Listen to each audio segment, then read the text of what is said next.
Justice Clarence Thomas was missing from the Black History Smithsonian. My name is Kevin Daley. I'm the Supreme Court reporter for the Daily Caller News Foundation. I was totally shocked, and on the other hand, I really wasn't shocked at all. Justice Clarence Thomas, the second black man to serve on the Supreme Court, and indeed the longest-serving black justice in the history of the country, was entirely absent from the museum, though Anita Hill, the woman who accused him of sexual harassment during his 1991 confirmation hearing, was given prominent billing in an exhibit on the contributions of blacks to political life. Justice Thomas's story is the quintessential American story. He was born among impoverished Gullah speakers in the coastal lowlands of Georgia. He was raised in crushing poverty. Eventually, he had to go and live with his grandparents because his mother could no longer afford to support him and his brother.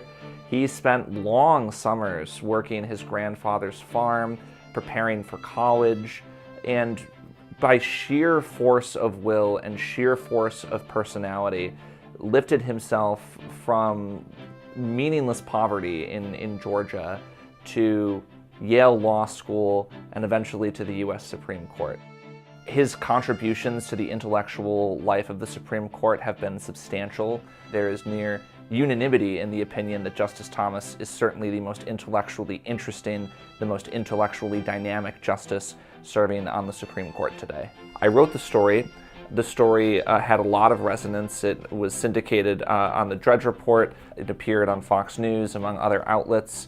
I asked several Republicans in Congress if they planned to take action on this front, and just a couple of weeks later, I was able to break the news that Republicans in both chambers would adopt resolutions urging the Smithsonian to include Justice Clarence Thomas in one of their exhibits as soon as possible. And now, a year hence, Justice Thomas appears in the Black History Smithsonian alongside Justice Thurgood Marshall, who was the first African American appointed to the Supreme Court. The reason this is important is that this goes to show that one doesn't always need to leverage a source to find information that other people are pursuing. Often one can find interesting and important news in public settings with a keen eye.